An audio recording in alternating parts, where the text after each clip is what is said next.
नमस्कार। वीडियो की संग में देखते हैं महत्वपूर्ण करंट अफेयर्स जो आगामी सभी प्रतियोगी परीक्षाओं के दृष्टिकोण से अति महत्वपूर्ण साबित होंगे, जिसके अंतर्गत देखें तो यूपीपीएससी द्वारा आयोजित होने वाले upper PT exam 2024, ROR exam 2023, साथ ही एसपीएससी यानी स्टेट पब्लिक सर्विस कमीशन, जिसके अंतर्गत देखें 17वें BPSC PT exam 2024, MPSC, JPSC, RPSC, UPPSC, साथ ही संघ लोक सेवा आयोग यानी UPSC, SSC, UP triple SC के लिए भी करंट अफेयर्स का महत्वपूर्ण होगा। इसमें सबसे पहले देखते हैं 15 अक्टूबर को जो है भारत की देखें तो 14वीं महारत्न कंपनी बनी हाल, जो पूर्व में यह नवरत्न कंपनी थी, इसको जो है प्रमोट करके जो है भारत की 14वीं महारत्न कंपनी बना दिया गया। इसमें थोड़ी जानकारी पूर्व में चलते हैं तो 3 अगस्त 2023 को जो है वित्त मंत्री Nirmala Sitharaman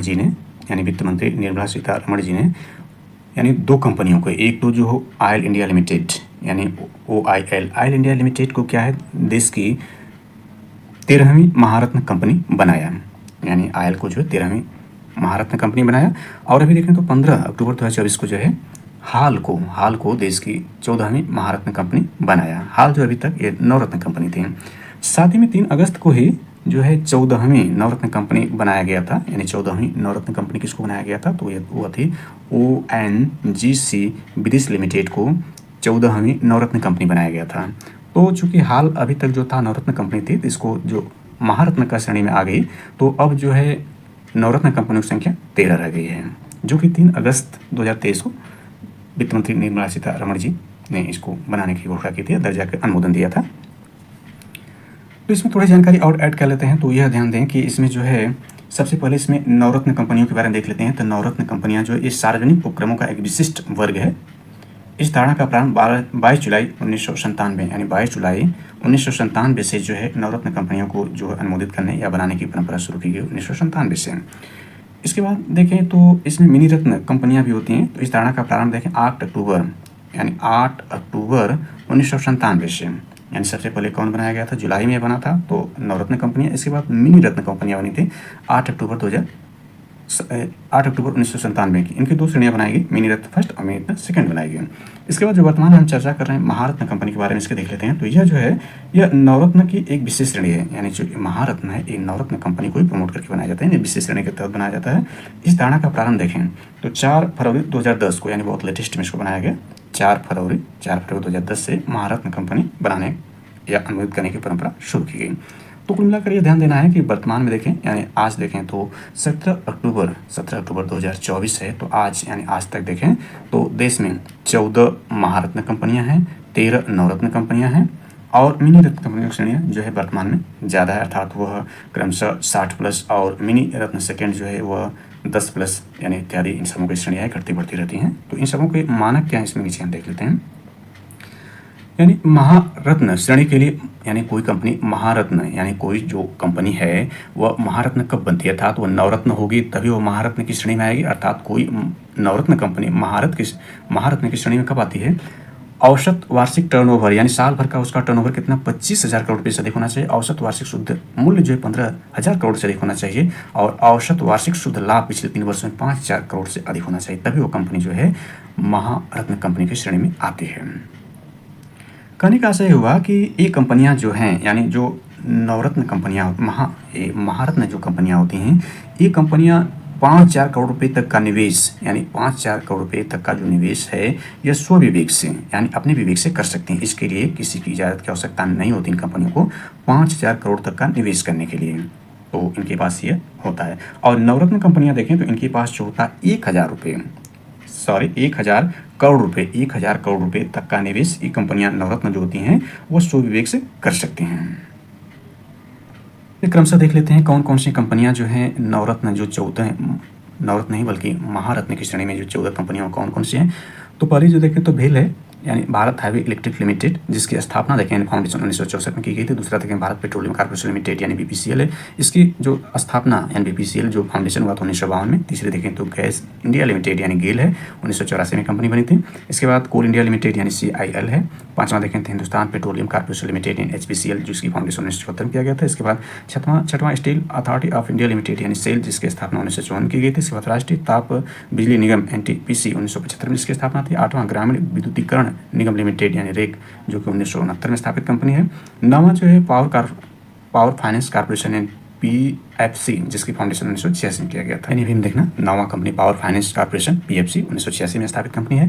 power grid corporation of India limited यानी पावर ग्रिड 1989 में स्थापित कंपनी है। भारतीय आयल कॉर्पोरेशन लिमिटेड यानी IOCL ये 1959 में स्थापित कंपनी है। इसके बाद Brahma oil and natural gas corporation limited यानी ONGC 1956 में स्थापित कंपनी है। इसके बाद हमने देखा कि 3 अगस्त को ऑयल इंडिया लिमिटेड 1959 में स्थापित कंपनी जो है 13वीं नवरत्न कंपनी बनाई गई थी 3 अगस्त 2023 को। इसके बाद देखिए 15 अक्टूबर 2024 को जो है हाल जो अभी तक की नवरत्न कंपनी थी हिंदुस्तान एरोनॉटिकल लिमिटेड यानी हाल जो 1940 में स्थापित कंपनी, इसको महारत्न कंपनी का दर्जा दिया गया। को देख लेते हैं नवरत्न कंपनियां, जो महत्वपूर्ण रूप से नवरत्न कंपनियां हैं उसमें देखते हैं तो आपका जो है नाल्को है, यानी नाल्को जो नवरत्न कंपनी के अंतर्गत है। इसके बाद MTNL है। इसके बाद बेल है, बेल BEL बेल है। SCI है और इसके बाद RINL है। MDDC है। इसके बाद NLC है। NBCCL है। EILL है। COR इत्यादि जो कंपनियां हैं नवरत्न कंपनियों के अंतर्गत जो अनुमोदित हैं। बजट में देखते हैं भारत में प्रमुख कोर उद्योग के बारे में, यानी जो प्रमुख कोर उद्योग हैं यानी प्रमुख उद्योग हैं वो 8 हैं, यानी 8 भारत में वर्तमान देखें तो 8 उद्योग की श्रेणी में जो कोर उद्योग जिनको कहा जाता है कोर इंडस्ट्री हैं वो 8 कौन सी हैं। तो पहला जो है कोयला है यानी कोल जो है कोर में। दूसरा जो कच्चा तेल क्रूड ऑयल है। तीसरा देखें तो प्राकृतिक गैस है यानी नेचुरल गैस है। चौथा देखें तो रिफाइनरी उत्पाद है। 5वां उर्वरक है। 6वां इस्पात है। 7वां सीमेंट है और 8वां विद्युत जो है यह प्रमुख कोर उद्योग जो है के अंतर्गत आते हैं। अब देखते हैं ट्रेकोमा। अब भारत में सार्वजनिक स्वास्थ्य समस्या नहीं है। WHO जो कह रहा है यानी वर्ल्ड हेल्थ ऑर्गेनाइजेशन कह रहा है कि ट्रेकोमा जो आँख की बीमारी बैक्टीरिया जनित बीमारी, इसको आगे हम देखते हैं। तो ये जो है भारत में सार्वजनिक स्वास्थ्य समस्या नहीं है। जैसे कि अभी देखें WHO पूर्व दिनों जो है वह जॉर्डन को जो है वह कुष्ठ रोग मुक्त घोषित किया था। जॉर्डन को जो है पहला देश बना है जो कुष्ठ रोग मुक्त देश बना। इसके बाद ट्रेकोमा में देखें तो भारत को सार्वजनिक स्वास्थ्य समस्या नहीं बताया है। इसमें देख लेते हैं भारत के साथ कौन से पड़ोसी देश हैं। तो भारत और नेपाल और म्यांमार। विश्व स्वास्थ्य संगठन WHO ने देखें तो भारत, नेपाल और म्यांमार को सार्वजनिक स्वास्थ्य समस्या के रूप में ट्रेकोमा को खत्म करने के लिए प्रमाणित किया है। इसको देखते हैं तो भारत दुनिया के उन 19 देशों में शामिल हो गया जिन्होंने सार्वजनिक स्वास्थ्य समस्या के रूप में ट्रेकोमा को सफलतापूर्वक समाप्त कर दिया। WHO के अनुसार ट्रेकोमा अभी भी दुनिया के 39 देशों में एक प्रमुख सार्वजनिक स्वास्थ्य समस्या है। दुनिया भर में लगभग 19 लाख लोगों में अंधेपन का कारण जो है 19 देशों में शामिल हो गया है जिन्होंने सार्वजनिक स्वास्थ्य समस्या के रूप में ट्रेकोमा को सफलतापूर्वक समाप्त किया है। यानी ध्यान देना है कि सार्वजनिक स्वास्थ्य समस्या के रूप में ट्रेकोमा को सफलतापूर्वक समाप्त किया है। कौन भारत किया है। WHO के अनुसार ट्रेकोमा अभी भी दुनिया के 39 देशों में एक प्रमुख सार्वजनिक समस्या है। ध्यान देना, सार्वजनिक समस्या के रूप में अभी 39 देशों में मौजूद है ट्रेकोमा। दुनिया भर में लगभग 19 लाख लोगों में अंधेपन का कारण बनती है, यानी 19 लाख लोगों में बहुत बड़ी आबादी में अंधेपन का कारण कौन बनता है। ट्रेकोमा बनता है। सफलता का श्रेय जो किसको दिया गया है। तो सफलता का श्रेय सरकार के राष्ट्रीय ट्रेकोमा नियंत्रण कार्यक्रम यानी भारत सरकार द्वारा जो चलाई जा रही है राष्ट्रीय ट्रेकोमा नियंत्रण कार्यक्रम के साथ स्वच्छ भारत मिशन यानी ट्रेकोमा जो स्वच्छता से संबंधित है, डायरेक्ट संबंधित है। इसके बाद जल जीवन मिशन जो कि जल जीवन मिशन से स्वस्थ जल और स्वस्थ यानी स्वच्छ भारत मिशन यानी स्वच्छता से संबंधित हो गया। इसके बाद जल जीवन मिशन यानी जल की गुणवत्ता और जल के जो है जल जीवन मिशन यानी पेयजल से भी ट्रेकोमा का संबंध है। ट्रेकोमा एक नेत्र रोग है। ध्यान देना है कि ट्रेकोमा क्या है, एक नेत्र रोग है जो क्लेमाइडिया ट्रेकोमैट्रिस बैक्टीरिया से होता है। ट्रेकोमा क्या है, एक नेत्र रोग है, ये इंपॉर्टेंट हो जाता है नेत्र रोग। इसके बाद बैक्टीरिया जनित रोग है दूसरा इंपॉर्टेंट, और इस बैक्टीरिया का नाम क्या है, क्लेमाइडिया ट्रेकोमैट्रिस है। यानी 3 इसमें क्वेश्चन इसी से बन गए और इसमें जो है भारत को जो है मुक्त किया है WHO ने।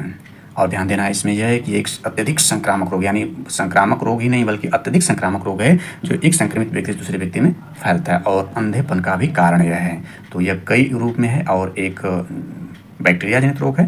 तो वेरी वेरी इंपॉर्टेंट हो जाता है ट्रेकोमा अब भारत में सार्वजनिक स्वास्थ्य समस्या नहीं रहा, WHO ने कहा। और देखें तो कुष्ठ रोग से मुक्त होने वाला विश्व का देखें तो पहला देश जो बना है वह जॉर्डन यानी पश्चिम एशिया का देश जॉर्डन बना है, जिसकी राजधानी देखें तो जॉर्डन अम्मान है। और जो अभी हमने देखा कि उसके आसपास के भी जो पूर्व वीडियो में दिखा था कि जो वहाँ पर इजराइल ईरान का युद्ध चल रहा है वर्तमान देखें तो उसी के पास जो पड़ोसी देश जॉर्डन है। और इसके बाद देखें तो रेड सी यानी लाल सागर और भूमध्य सागर भी जॉर्डन के आसपास यानी आसपास के क्षेत्र में आते हैं। हिंदी भाषा, ध्यान देना है, देश का पहला हिंदी भाषा संग्रहालय काशी यानी उत्तर प्रदेश के वाराणसी में स्थापित होगा।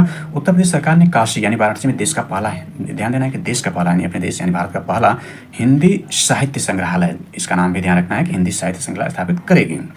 यह संग्रहालय किसी भाषा को समर्पित देश का यानी किसी भी भाषा यानी किसी भाषा को देश समर्पित पहला संग्रहालय होगा। इसमें कोलकाता यानी कोलकाता में रविन्द्रनाथ टैगोर को समर्पित एक साहित्यिक संग्रहालय है। और ये देखें तो ये क्या है, यह किसी भाषा को संग्रहालय मतलब हिंदी साहित्य संग्रहालय होगा। और ये क्या है, साहित्यिक संग्रहालय है। साहित्यिक मतलब इसमें कोई भी भाषा हो सकती है, यानी साहित्यिक संग्रहालय यानी सभी भाषाएं शामिल है। और जो हिंदी साहित्य संग्रहालय वो हिंदी विशेषकर हिंदी भाषा को समर्पित है। तो काशी में प्रस्तावित संग्रहालय देश का पहला भाषा आधारित संग्रहालय होगा। परियोजना के लिए व्यय 25 करोड़ रुपए है, यानी 25 करोड़ रुपए आएगा।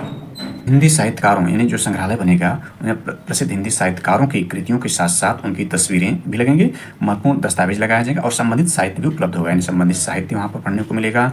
जो संबंधित यानी उनकी तस्वीरें महत्वपूर्ण दस्तावेज के साथ लगेंगी, साथ साथ उनके साहित्यकारों की कृतियों के साथ साथ उनकी तस्वीरें भी इस संग्रहालय में लगाई जाएंगी। ये वेरी वेरी इंपॉर्टेंट ये भी बन जाता है। अंतर्राष्ट्रीय ग्रामीण महिला दिवस के बारे में देख लेते हैं। तो मंत्रालय किस मंत्रालय द्वारा, तो भारत में कृषि और किसान कल्याण मंत्रालय, जो कि पहले ये इस तरह का मंत्रालय नहीं था, ये नवीन मंत्रालय बना है मोदी सरकार के कार्यकाल में। मोदी 2.0 में इसका नाम बदल दिया गया था और बदल करके जो बाद में कृषि और कल्याण मंत्रालय कर दिया गया था। तो इसे यह मंत्रालय द्वारा मनाया जाता है अंतर्राष्ट्रीय ग्रामीण महिला दिवस। इसमें देखें तो प्रतिवर्ष 15 अक्टूबर को विश्व स्तर पर मनाया जाता है। केंद्रीय मंत्री मंत्रालय में कौन है, तो वह है शिवराज सिंह चौहान, जो भूतपूर्व मध्य प्रदेश के मुख्यमंत्री रहे हैं, यानी मध्य प्रदेश के एक चर्चित और बहुत ख्याति प्राप्त मुख्यमंत्री रह चुके हैं। एमपी स्पेशल के लिए महत्वपूर्ण बनता है। इसके बाद देखें तो वर्तमान में वहाँ डॉक्टर मोहन सिंह यादव जी वहाँ के मुख्यमंत्री हैं मध्य प्रदेश के, और ये शिवराज सिंह चौहान जी केंद्रीय कृषि मंत्री बनाए गए हैं, यानी मोदी 3.0 के समय ये जो केंद्रीय कृषि मंत्री बनाए गए हैं। तो ध्यान देना, अंतर्राष्ट्रीय ग्रामीण महिला दिवस के बारे में हम चर्चा करें। ध्यान दें कि 15 अक्टूबर जो है एक अन्य और महत्वपूर्ण दिवस के रूप में मनाया जाता है। तो 15 अक्टूबर को हमारे देश के 11वें राष्ट्रपति डॉक्टर APJ अब्दुल कलाम का जन्म दिवस मनाया गया 15 अक्टूबर को, क्योंकि 15 अक्टूबर 1931 को इनका जन्म तमिलनाडु में रामेश्वरम में हुआ था और इन्हीं के जन्म जयंती को जो है 15 अक्टूबर को मनाया गया। और ध्यान देना, 15 अक्टूबर को जो विश्व छात्र दिवस मनाया गया, इन्हीं के उपलक्ष्य में 15 अक्टूबर APJ अब्दुल कलाम की जयंती होने के कारण जो है यूएनओ यानी संयुक्त राष्ट्र संघ ने 15 अक्टूबर को विश्व छात्र दिवस के रूप में मनाने की घोषणा किया था। तो 15 अक्टूबर जो विश्व छात्र दिवस है, तो और इसके बाद APJ अब्दुल कलाम की जयंती को उपलक्ष्य मनाया जाता है और 15 अक्टूबर को APJ अब्दुल कलाम की जयंती मनाई जाती है, जो भारत के 11वें राष्ट्रपति के रूप में इन्होंने सेवाएं दी। 2002 से 2007 तक इन्होंने भारत की सेवाएं दी। इस दौरान 2 महान शख्सियत संवैधानिक पदों पर विराजमान थे। एक जो 11वें राष्ट्रपति के रूप में डॉक्टर APJ अब्दुल कलाम देश को अपनी सेवाएं दे रहे थे, उसी दौरान जो है भारत के महान प्रधानमंत्रियों में से एक अटल बिहारी वाजपेयी जी भी इन्हीं के कार्यकाल के दौरान देश की सेवाएं दे रहे थे। दोनों महान शख्सियत जो एक समय में देश की सेवाओं को दे रहे थे, जो अतुलनीय रूप से भारत के विकास में, भारत के जो अग्रगामी विकास में सहायक सिद्ध हो रहा है। आगे देखें तो उद्देश्य के रूप में क्यों मनाया जाता है, यानी जो हमने देखा इसमें एक क्या मनाया जा रहा है, ध्यान देना इसमें है अंतर्राष्ट्रीय ग्रामीण महिला दिवस मनाया जाता है। तो उद्देश्य इसका क्या है मनाने का, तो उद्देश्य ग्रामीण परिवारों और समुदायों की स्थिरता सुनिश्चित करने, ग्रामीण आजीविका और समग्र कल्याण में सुधार करने, महिलाओं एवं लड़कियों की महत्वपूर्ण भूमिका को पहचानने के लिए इसका उद्देश्य है। कृषि क्षेत्र में महिलाओं की सक्रिय भागीदारी बढ़ाने के लिए भी इसको मनाया जा रहा है। 2016 में राष्ट्रीय महिला किसान दिवस मनाया जाता है। जैसे देखें देश में जो है जो किसान दिवस मनाया जाता है वो 23 दिसंबर को मनाया जाता है। 23 दिसंबर को जो प्रतिवर्ष जो किसान दिवस को मनाया जाता है, कि भारत के प्रधानमंत्री यानी भारत के एक महान जो प्रधानमंत्री हुए हैं चौधरी चरण सिंह जी, वह किसानों के लिए समर्पित प्रधानमंत्री रहे हैं। तो उन्हीं के जो जन्म है 23 दिसंबर को जो है भारत में किसान दिवस के रूप में मनाया जाता है। और 2016 देखें तो राष्ट्रीय महिला किसान दिवस के रूप में भी ये मनाने का कारण था, ग्रामीण महिलाओं के लिए इस दिवस को अंतर्राष्ट्रीय दिवस मनाने का एक प्रमुख कारण है। यह दिन लैंगिक समानता मतलब पुरुष और स्त्री दोनों की समानता को रेखांकित करने के लिए, जैसे देखें 2011 जनगणना के हिसाब से जो लिंगानुपात है भारत में 943, यानी 1000 पुरुषों पर 943 महिलाएं हैं। तो यह बहुत ही सोचनीय बात है कि इसको समानता लाना है, यानी 1000 पर 1000 पुरुष हों तो यह लैंगिक समानता का दृष्टिकोण समान होगा, अन्यथा जो आधी आबादी है उसका योगदान कम हो जाएगा। लैंगिक समानता लाना जरूरी था, लैंगिक अनुपात को भी समान लाकर लैंगिक समानता को हर क्षेत्र में स्थापित किया जाना चाहिए। तो यह दिन लैंगिक समानता पर केंद्रित है और ग्रामीण क्षेत्रों में महिलाओं को सशक्त बनाने में मदद करता है। यानी यह दिन का मतलब 15 अक्टूबर जो है लैंगिक समानता पर केंद्रित रहेगा और ग्रामीण क्षेत्र में महिलाओं को सशक्त बनाना है। सशक्त बनाने का मतलब उनको जो है सामाजिक, आर्थिक, राजनीतिक रूप से सशक्त बनाना है और समानता लाना है, उनको पुरुषों के बराबर कंधे से कंधा मिलाकर वो अपने योगदान को दे सकें। अर्थात ये जानते हैं कि कोई देश विकसित तभी बन सकता है जब महिला वहाँ की विकसित होगी, शिक्षित होगी, आत्मनिर्भर होगी, तभी वो देश विकसित बन पाएगा। अन्यथा महिलाओं की समानता दिए बगैर कोई भी देश आज तक विकसित नहीं हो पाया है, इतिहास गवाह है। और जितने भी विकसित देश हैं वहाँ भी इसके यानी उसको वहाँ के रिकॉर्ड को उठाकर देखा जा सकता है। और भारत अभी विकासशील देश से विकसित देश नहीं है और विकसित बनने के लिए होना आवश्यक है। तो देखते हैं इसमें महिलाओं को समान अवसर प्रदान किए जाएँ तो कृषि उत्पादन को 2.5 से 4 बढ़ाया जा सकता है। यानी इसमें महिलाओं को समान अवसर दिए जाएँ तो यह जो वर्तमान देखें कृषि उत्पादन 2.5% है, इसको 1.5% और इंक्रीज़ करके 4% पर लाया जा सकता है। कब? महिलाओं को समान अवसर देने के उपरांत। यानी मैंने देखा अंतर्राष्ट्रीय ग्रामीण महिला दिवस किस तिथि को मनाया जाता है तो 15 अक्टूबर को मनाया जाता है। इस तरह से विकल्प पूछा जा सकता है। इसमें देख लेते हैं तो राष्ट्रीय स्वयंसेवक संघ के 100 साल पूरे हुए। इंपॉर्टेंट है, पूछा जा सकता है कि किस संगठन के जो राष्ट्रीय संगठन के 100 साल पूरे हुए तो आरएसएस है। इसकी स्थापना 1925 में की गई थी। दुनिया का सबसे बड़ा स्वैच्छिक संगठन है, ध्यान देना है, दुनिया का सबसे बड़ा स्वैच्छिक संगठन 1925 में। इसकी स्थापना किसने किया था? केशव बलिराम हेडगेवार ने किया था 1925 में। महाराष्ट्र के चिकित्सक थे। यह ब्रिटिश उपनिवेशी शासन और हिंदू मुस्लिम सांप्रदायिक तनावों के जवाब में किया गया था। हेडगेवार को विनायक दामोदर सावरकर की हिंदू राष्ट्रीयता पर लिखी गई कई रचनाओं से प्रेरणा मिलती है। इनको प्रेरणा किससे मिली थी? विनायक दामोदर सावरकर जी से मिली थी। विशेष रूप से हिंदू राष्ट्र के विचार से इनको मिली थी। भारतीय जनता पार्टी यानी बीजेपी के कई नेता, जिनमें वर्तमान प्रधानमंत्री जो हैं प्रधानमंत्री नरेंद्र मोदी भी शामिल है, आरएसएस के सदस्य रहे हैं, जो भारतीय राजनीति पर इनके प्रभाव को दर्शाता है। संगठन को भारतीय सरकार द्वारा कई बार प्रतिबंधित किया गया है। विशेष रूप से कांग्रेस पार्टी के नेतृत्व में सांप्रदायिक हिंसा में शामिल होने के आरोप में, यानी सांप्रदायिक हिंसा में आरोप होने के कारण जो है कांग्रेस पार्टी के नेतृत्व में कई बार जो है इस यानी संगठन को यानी जो है आरएसएस है इसको प्रतिबंधित किया गया, यानी बैन किया जा चुका है। चलिए अब देख लेते हैं इसमें WTS से 2024 और 8वीं इंडिया मोबाइल कांग्रेस 2024 का देख लेते हैं। इसको उद्घाटन जो है भारतीय प्रधानमंत्री नरेंद्र मोदी ने किया 15 अक्टूबर 2024 को स्थान नई दिल्ली के भारत मंडपम में किया। और इसके बारे में देखें तो उद्घाटन कब कहाँ पर हुआ? अंतर्राष्ट्रीय दूरसंचार संघ यानी ITU विश्व दूरसंचार मानकीकरण असेंबली यानी WTSA 2024 के साथ आयोजित होने वाले इंडिया मोबाइल कांग्रेस 2024 का 8वां संस्करण है, जिसका आयोजन भारत में किया जा रहा है। तो ITU WTS के बारे में देख लेते हैं। तो ITU दुनिया के सूचना और संचार प्रौद्योगिकी ITC से संबंधित नीतियों के बारे में इनपुट प्रदान करने और नीतियां तैयार करने में अहम भूमिका निभाता है। ITU के कार्य को 3 क्षेत्रों में विभाजित किया गया। देख लेते हैं 3 क्षेत्र कौन कौन से हैं। पहला क्षेत्र देखते हैं तो रेडियो संचार क्षेत्र, दूसरा दूरसंचार मानकीकरण क्षेत्र, तीसरा दूरसंचार विकास क्षेत्र है। ITU यानी WTSA प्रत्येक 4 साल बाद आयोजित किया जाता है। प्रत्येक 4 साल बाद किया जाता है। इस बार देखें तो भारत में है और यह भारत और एशिया प्रशांत क्षेत्र में पहली बार आयोजित किया जा रहा है। भारत में भी पहली बार है। और इसमें देख लेते हैं तो अंतर्राष्ट्रीय दूरसंचार संघ यानी ITU के बारे में देखें। स्थापना 1865 में यानी आज़ादी काफ़ी वर्ष पहले किया गया था। भारत की आज़ादी में देखें 15 अगस्त 1947 को हुई थी।